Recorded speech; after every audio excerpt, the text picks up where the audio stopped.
ایک روحانی عامل کو ہم نے پکڑا, پرانی بات ہے, بڑا فراڈی تھا وہ, لیکن نیک بنا ہوا تھا, کافی چہرے پہ باقاعدہ نور خرید کے لگایا ہوا تھا, اس نے پورے نور کے ڈسٹمپر خالی کیے ہوئے تھے. اس نے کیا کیا ہے, ہم نے اس کو پکڑا, ہم نے کہا بھائی, ہمارے استاذ نے پکڑا, بولا تو کیا کرتا ہے یار, تو کیا نہیں.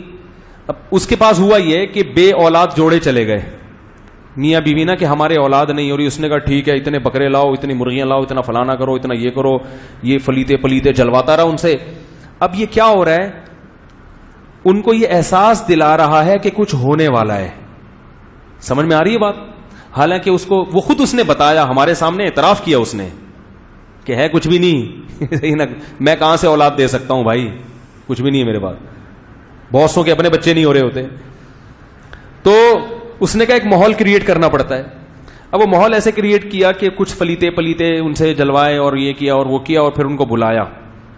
میاں بیوی سے کہا کہ قمیص پہنے رہو, شلوار اتار کے دونوں کھڑے ہو جاؤ. بےہودہ بات ہے لیکن اب واقعہ ہے تو میں بیان کر رہا ہوں. اب اس سے کیا ہوگا, ان کو ایک دم, کیونکہ شلوار اتار کے اگرچہ میاں بیوی ہیں اور تنہائی میں ہیں, مگر پھر بھی ایک ایسے ایک جو ہے نا, وہ ایک دم انسان پہ گھبراہٹ سی تاری ہوتی ہے. لیکن ان کو یہ احساس دلایا جا رہا ہے کہ بیٹا کچھ بہت بڑا مقام ہونے والا, کوئی بڑا عمل کرنے والا, کیونکہ ایسے ہی تمیز سے بٹھا دے گا تو نہیں ہوگا. اب ان کو یہ ہے, وہ بےچارے شلوار اتار کے, قمیضیں ان کی لمبی تھی, کھڑے ہو گئے. وہ عامل خود بتا رہا ہے. عامل نہیں بھی بتاتا نا تو میں پھر بھی آپ کو بتاتا کہ ایسا ہوتا ہے. لوگ کہیں گے دیکھو ان کو ایک عامل ایسا مل گیا, انہوں نے بیوقوف بنا دیا تو بن گئے. یہ تو میں آپ کو مزید, یہ تو ایک طے شدہ بات ہے کہ مسمرزم کا, ہیپناٹائز کا ایک اثر ہوتا ہے, آپ دماغ کو کیپچر کر لیتے ہیں. یہ علم تو گورے بھی جانتے ہیں, ان کے ہاں بھی پڑھایا جاتا ہے یہ علم, کہ دماغ کو کیسے کیپچر کیا جاتا ہے سامنے والے کے. تو اب کیا کیا کہ ان کو کھڑا, اب وہ ان کو یہ احساس کہ کچھ ہونے والا ہے. پھر ان سے کہا کہ اذا زلزلت الارض زلزالہا, یہ والی سورت تلاوت کرنا شروع کر دو دونوں. اذا زلزلت الارض, اب وہ پڑھ رہے ہیں اذا زلزلت الارض زلزالہا واخرجت الارض اثقالہا وقال الانسان ما لہا یومئذ تحدث.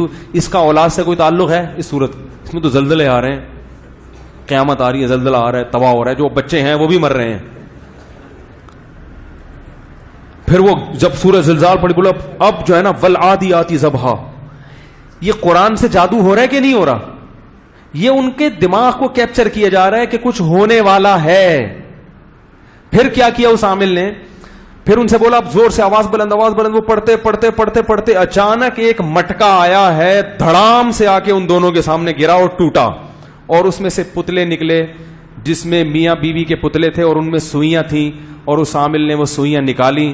بولا دیکھو کتنا خطرناک جادو تھا تمہارے اوپر, مٹکے تھے اس میں پتلے لگا کے تمہارے اندر سوئیاں ٹبئی ہوئی تھی, اور آج یہ مٹکا ٹوٹ گیا. او بڑے خوش پجامے پہن کے باعزت واپس. حالانکہ نہ کوئی مٹکا گرا نہ کوئی ٹوٹا. یہ جو ان سے سورہ زلزال پڑھوا رہا ہے نا, ان کو یہ احساس ہو رہا ہے کہ کچھ ہو رہا ہے, ہو رہا ہے, ہو رہا ہے, ہو رہا ہے. تو اس میں قرآن پڑھوانا ضروری نہیں ہے کچھ بھی. ہندو اپنے منتر پڑھواتے ہیں, انتر منتر کلی کلنتر ہو جا منتر چھو. ہم بچپن میں بہت پڑھتے تھے نا, جب وہ ایسا کوئی دیکھتے تھے تو جا کے پھر انتر منتر کلی کلنتر ہو جا منتر چھو, یہ یاد ہو گیا تھا. تو ہندو انتر منتر پڑھ رہے ہوتے اپنے, صحیح ہے نا. کچھ بھی پڑھ لو, انگلش پڑھ لو, اردو پڑھ لو, عربی کا اثر زیادہ ہوتا ہے. مسلمان سمجھتے بھی قرآن پڑھوایا جا رہا ہے تو کوئی اچھا کام ہی ہوگا. تو یہ جادو قرآن سے بھی ہوتا ہے. جو میں نے کہا تھا نا, قرآن سی ڈی پڑھ پڑھ کے الٹیاں آ رہی ہیں, بھائی اثر ہو رہا ہے. آپ کو یہ احساس ہو رہا ہے کہ کچھ ہو رہا ہے. آپ ایک فریکوینسی کے ساتھ, ایک ہی فریکوینسی کے ساتھ قاریوں کی تلاوت سن رہے ہو, اور اس نیت کے ساتھ بیٹھے ہو کہ میرا جادو نکلے گا.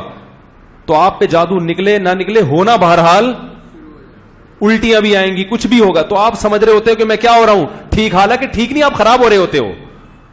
پھر جو الٹیاں ہو گئی اور پوٹیاں ہو گئی, معذرت کے ساتھ جلاب لگ گئے, تو کہتے ہیں میں ریلیکس ہو گیا. تو بھائی جب الٹیاں ہوں گی اور آپ کا پیٹ بھی صاف ہو گیا تو ریلیکس تو ہو گئے نا میرے بھائی آپ.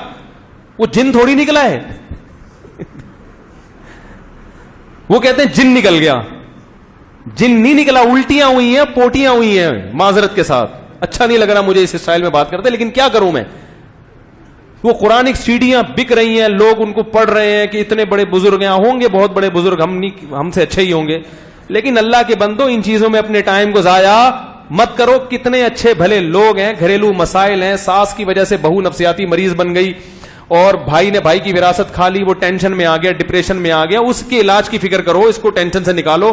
اس پہ عامل نے کہہ دیا جادو ہے, فلانی قرآنی سی ڈی سنو, وہ سن رہا ہے 1 گھنٹہ مسلسل, اور اس نیت کے ساتھ کہ میرا جادو نکلے گا, تو کچھ نہ کچھ نکلے گا. طبیعت خراب ہوگی, بے چینی ہوگی, الٹیاں ہوں گی, پوٹیاں ہوں گی, چکر بھی آئیں گے. اس سے اس کا ایمان اور مضبوط ہوتا ہے کہ اندر کچھ ہے. اب یہ قرآن جا کے اندر سے کیا کر رہا ہے, میرا جادو نکال رہا ہے. وہ نکال نہیں رہا, آپ پہ جادو ہو رہا ہے. جادو کا مطلب یہ کہ ایک ایسا کام ہو رہا ہے جو اچھمبے کا کام ہے, جس کی آپ کو توقع نہیں تھی, اور اس کا اسباب مخفی ہے, آپ کو نہیں پتا اس کا سبب کیا ہے. ہمیں پتا ہے, ہم سے پوچھو, ہم بتائیں گے اس کا سبب کیا ہے. تو اس طرح سے عامل لوگ آپ سے مختلف صورتیں مختلف اسٹائل میں پڑھوا کی. میں یہ نہیں کہہ رہا کہ جو بھی آپ پہ رقیہ کر رہا ہے, قرآن سے علاج کر رہا ہے, وہ غلطی کر رہا ہے. قرآن سے جادو کا علاج ہوتا ہے, وہ تو نبی نے کیا ہے, صحابہ نے کیا ہے. لیکن آپ کو یہ فرق کرنا پڑے گا کہ کون علاج کر رہا ہے اور کون الٹا آپ پر جادو کر رہا ہے. تو علاج کے لیے مسجد محلے کے امام کے پاس چلے جایا کرو, بولے مولوی صاحب سورہ فاتحہ پڑھ کے دم کر دیں, بس اتنا کافی ہے. یہ علاج کو ہم بھی مانتے ہیں.